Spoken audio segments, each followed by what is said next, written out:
जय जगन्नाथ दर्शक बंधु सर्वे भवन्तु सुखिन समस्ते खुशी रे रहंतु आनंद रे रहंतु जगत जननी मां कनक दुर्गा को शुभ आशीर्वाद समस्त ऊपर रहू।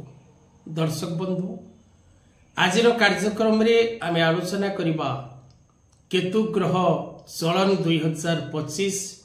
2025 मसिया रे केतु ग्रह चलन करिबा द्वारा क्यों राशि व्यक्ति सुख एवं सौभाग्य प्राप्तिर जोग सृष्टि हब।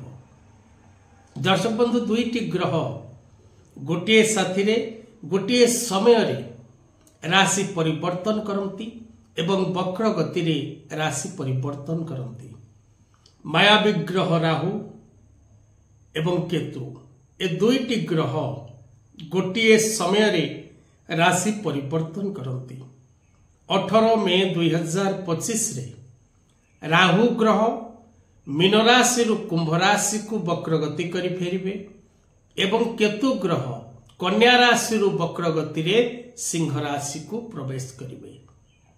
तेणु केतुंकर एही गोचर द्वारा क्यों क्यों राशि व्यक्ति विशेष मान को जीवन रे सुख सौभाग्य और आनंद प्राप्तिर जोग सृष्टि हब से विषय रे आज एक कार्यक्रम माध्यम रे आमे आलोचना करिबा।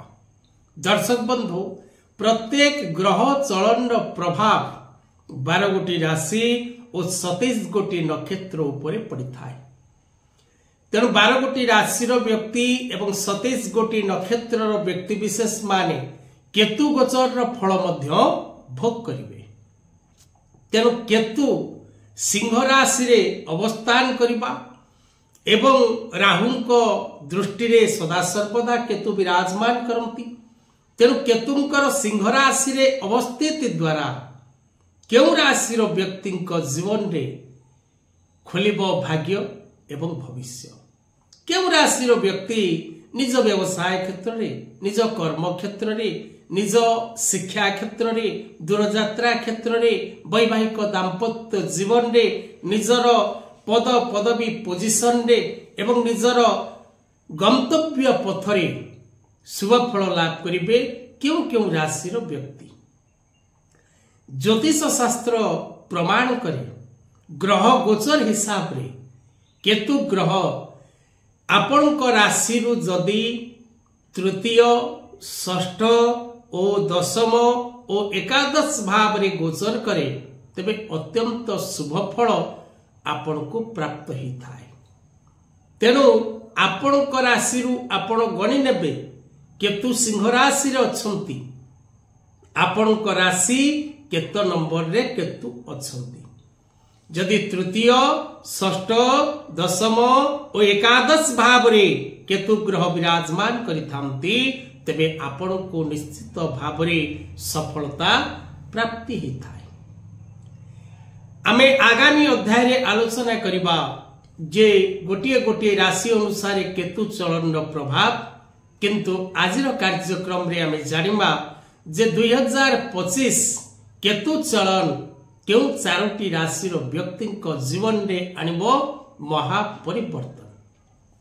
हाँ दर्शक बंधु जदि आपण निजर जन्म जातक विचार करबा को चाहंती निज पिलामानकर भूत भविष्य वर्तमान विषय जानवा को चाहती निजर शिक्षा व्यवसाय स्वास्थ्य चाकरी वैवाहिक दाम्पत्य जीवन एवं आपण करुथिबा प्रत्येक कार्य विषय तेबे तले दिया जाइथिबा नंबर रे जोगाजोग करबा को भूलंतु नाही। जदि आपण वास्तुभित्तिक कोनोसी विषय जानवा को चाहती बा निज घरर वास्तु को संशोधन करबा को चाहती वास्तु विजिट करबा पई चाहती तबे तले दिया जाइथिबा नंबर रे निश्चित भाव रे जोगाजोग करंतु मुक्तेश्वर एस्ट्रो परिवार सह।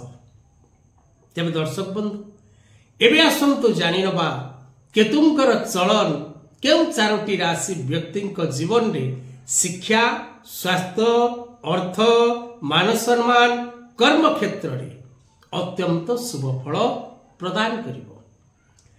जदि हम देखिबा दर्शक बंधु मिथुन राशि तृतीय रे केतु गोचर करिवे तुला राशि एकादश भाव रे केतु गोचर करिवे बिछा राशि दशम भाव रे केतु गोचर करिवे एवं मीन राशि षष्ठ भाव रे केतु गोचर करिवे।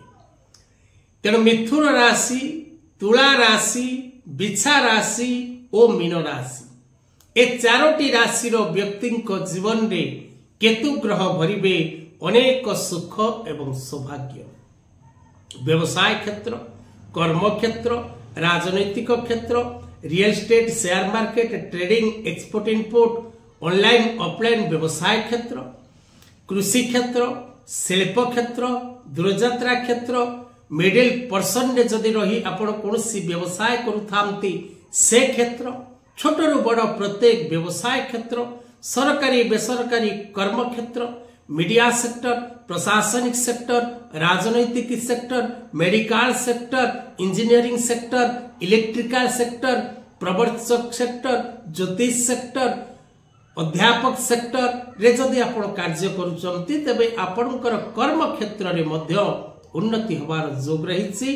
अर्थनैतिक स्थिति मजबूत हब, मानसिक सुख शांति आनंद लाभ करिवे, प्रत्येक कार्य रे शुभ फल प्राप्ति करिवे। तेरे दर्शक बंधु आज कथा वस्तु को एठी रखिबा।